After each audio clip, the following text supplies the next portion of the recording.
Hey guys, Ivy here, and today I want to talk to you guys about the stages of change, and more specifically the contemplative stage of change, because that is where so many humans, myself included, get hung up right before we make really big decisions and really big changes in our lives. And I think it's a really important thing to acknowledge and talk about, so that if you find yourself in a state of tension or confusion or ambivalence and you're not sure what's happening and you're not sure where to go or what to do next, you can understand a little bit about what's happening to you.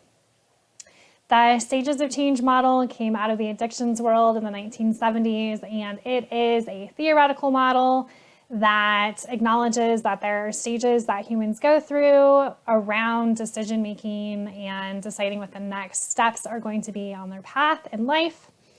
And there's a pretty predictable model that it follows, often talked about is moving in a cycle. And it's a cycle that I really imagine and picture moving kind of in like an upward spiral sort of shape.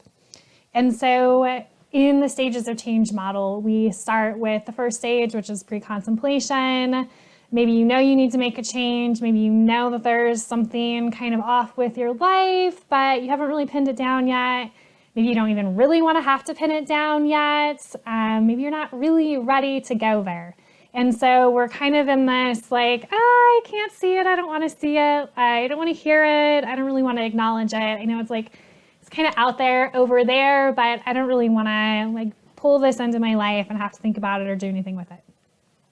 The next stage of change is the contemplation stage, and that's just the stage we're going to be talking about today.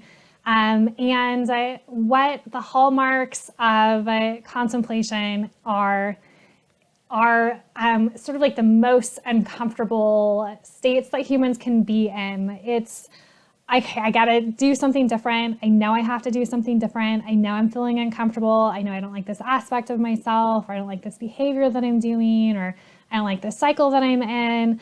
But oh my gosh, I don't know what to do about it. And humans, we fret and we worry, and we just kind of hang out in this gray state of not knowing and not really understanding what's next for us or even how to get there. And what tends to happen when we're in these states is we get anxious, we get overwhelmed, and we start feeling like there's all this tension between parts of ourselves. And so what I think is really interesting to point out is that when we are evolving and we are changing and we are growing, we come in with this kind of old version of ourselves. There's an aspect of it that we want to change. And somewhere in our minds, somewhere in our imaginations, we have this idea or this felt experience or this vision of who we can be. And it's like this new and improved vision of us. And what starts to happen in contemplative stage is the old version of us and the new version of us start really arguing back and forth. And so a lot of people, when they're in therapy and they're going through a major change, what I'll hear is, and this may sound familiar to some of you guys, gosh, there's this part of me that wants to do this, but there's this other part of me that wants to do this. And it's like the angel on my shoulder or the devil on my shoulder, or gosh, there's like this little me voice and this big me voice, but they just cannot get along. They can't figure out how to integrate these things together into this new packaged version of who you're going to be for the future. And so people tend to get into this stage, they're really uncomfortable with it, and they want it to shift immediately. But here's the deal. A lot of people are like, I don't know how to shift this. I'm just like kind of stuck in this, and it feels awful. I'm anxious all the time. So some things to remember when you find yourself in this stage of change. 1, gather more data, because part of what's happening is we have to build a case for this part of ourselves, and we have to build a case for this part of ourselves. We got to get into some like debate territory. And in order to do really good debating and really good like pros and cons, we really need to start amping up the information that we have about both of these aspects of ourselves. So if you're confused, if you're ambivalent, if you're in tension, really, this is a good time, and I hate pros and cons lists. This is a good time to start looking at pros and cons of both of these things, right? And I don't just mean the facts and the data. How do you feel? How do you feel about this aspect of yourself? How do you feel about this aspect of yourself? And really, we're holding and holding and holding and just making space for more data to be coming in. So here is, I think, where spirituality gets to enter this conversation. Ultimately, all we really have to do as humans is tolerate the discomfort, tolerate the ambivalence, tolerate the confusion, and wait for more information to come in. We actually don't even need to go looking for it. We can go looking for it, and if you are really getting anxious and this is like really lighting a fire under you, by all means, start gathering data and gathering data and gathering data. But eventually, decisions get made, and really, sometimes I want to challenge people.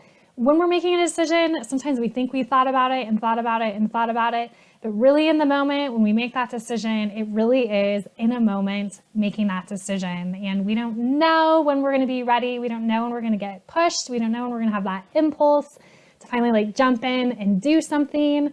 But that's how decisions sort of work. They're actually pretty spontaneous things, even if you are the kind of person that spends a lot of time thinking things through and getting all your ducks in a row. Decisions in and of themselves are pretty spontaneous when the timing is right. So you've moved through pre-contemplation, you've moved into contemplation stage, it's a really uncomfortable one, and then bam, you make a decision, and now we're into action phase. Most people feel pretty good when they start going into action phase because it really feels like I'm doing something now, I've got the ball rolling, and I'm not in the state of ambivalence anymore. And after we've done this action, then comes like good maintenance, and then maintenance kind of bleeds into this pre-contemplative stage again, where we're like, something with my life doesn't seem quite on par. I think I could do this better. I think I want something more. I think I want to do something different.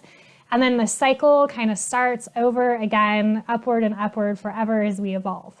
So if you find yourself feeling really confused, really anxious, really unsure, really uncertain of where you are in life, I want you guys to practice reframing this in a super positive way, because it means something really big and really magical and really amazing is about to change your life.